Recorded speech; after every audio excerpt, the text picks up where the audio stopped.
Salut à tous, c'est Lorraine et Mickaël. On vient d'arriver à Jericoacoara.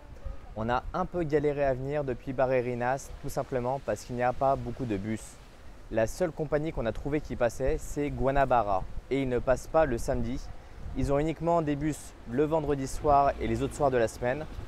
On part à 18h30, on arrive à 3h du matin à Jijoka, qui est à l'entrée tout simplement du parc national.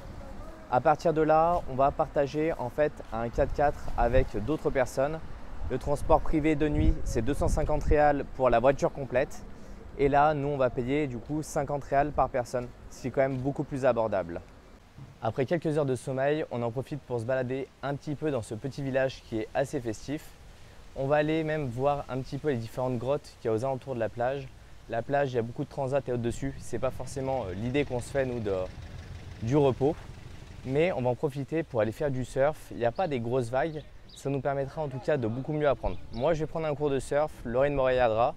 Et peut-être qu'on louera une planche dans les jours qui suivent pour aller continuer de s'exercer. C'est la 3e fois qu'on fait du surf. Donc globalement, on n'a pas un gros niveau. Mais on essaie vraiment d'en profiter et je pense que là, c'est vraiment un bon spot pour le faire.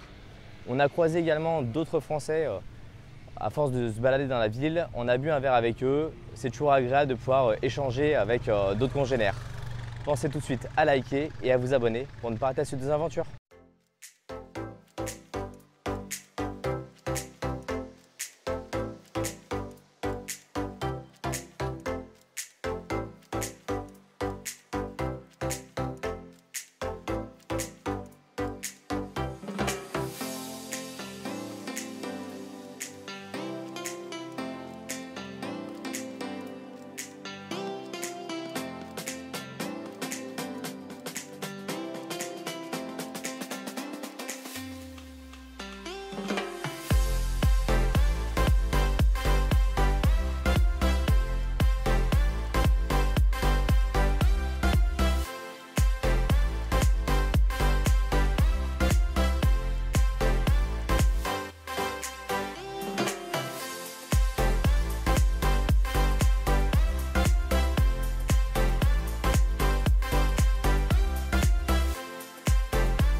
Pour éviter de vous retrouver comme nous à ne pas pouvoir accéder aux grottes, je vous invite vraiment à regarder en fait l'horaire des marées. Et là pour ça vous avez un site qui s'appelle Taboa des Mares, ce qui permettra de pouvoir passer par la plage et non pas par le chemin qui est au-dessus de la colline. Parce que depuis le dessus de la colline, vous ne pouvez pas accéder aux grottes qui sont en dessous.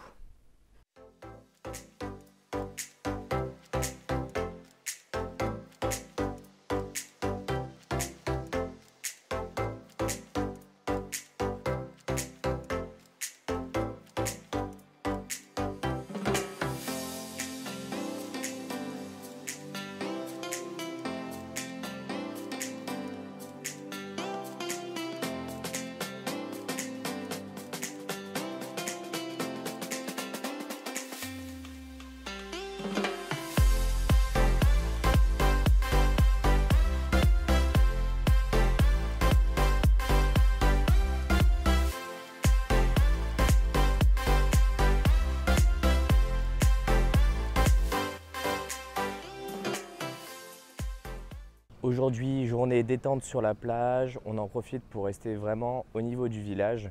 On va se balader dans les petites ruelles, voir un petit peu les différents magasins, voir si on peut trouver des petits souvenirs un peu intéressants. Cet après-midi, on ira louer 2 planches de surf pendant 1 heure. C'est 50 réals par personne. On va le prendre au même endroit que j'ai fait mon cours de surf.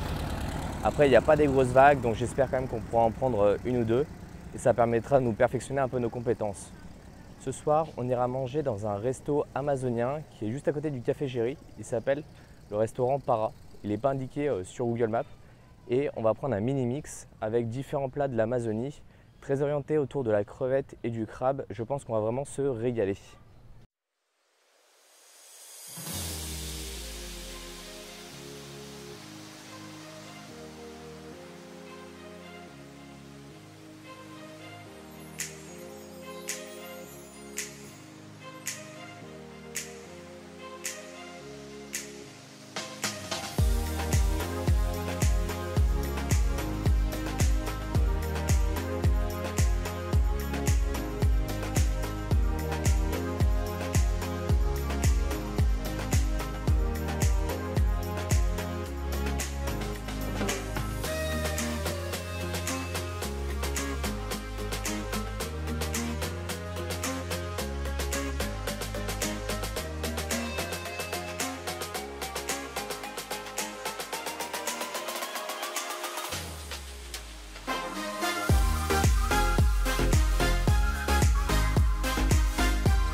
Aujourd'hui, c'est encore une journée plage. On est arrivé ici surtout pour se reposer. En milieu de journée, j'irai échanger quelques billets avec une personne dans un bar qui acceptait du Bitcoin. Du coup, on a échangé un petit peu sur le sujet et cette personne collectionne les devises étrangères. Moi, il me reste quelques sols du Pérou et il me reste également des billets du Népal et quelques dollars américains. Donc, je vais pouvoir les échanger pour récupérer un petit peu de réal qui nous permettra de les dépenser directement dans la ville. Et ce soir, on en profitera au niveau du coucher de soleil d'aller sur la dune qui est à l'extérieur de la ville pour pouvoir voir le soleil se coucher sur l'horizon. C'est assez rare globalement au Brésil d'avoir une vue comme ça, donc je pense que ça va être très sympa. Pensez tout de suite à liker et à vous abonner pour ne pas rater la suite des aventures.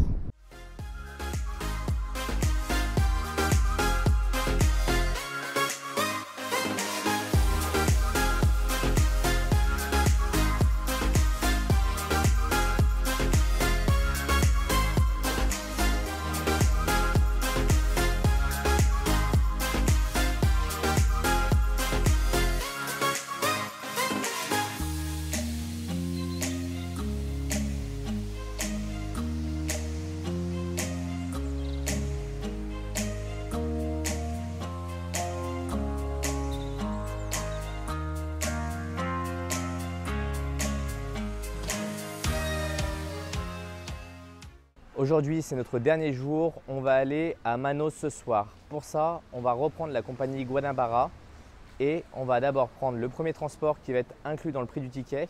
On va payer 110 réals par personne, ce qui n'est finalement pas trop cher, sachant qu'il y a plus de 6 heures de bus pour aller à Fortaleza. On prendra ensuite notre avion vers minuit pour arriver vraiment en début de matinée à Manaus. On va faire bien sûr très attention, ça va être encore assez fatigant.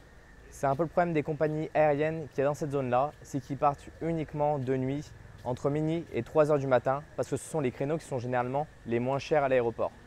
Et bon, on fait avec, c'est comme ça. Pensez tout de suite à liker et à vous abonner, et on se retrouve dans un prochain épisode.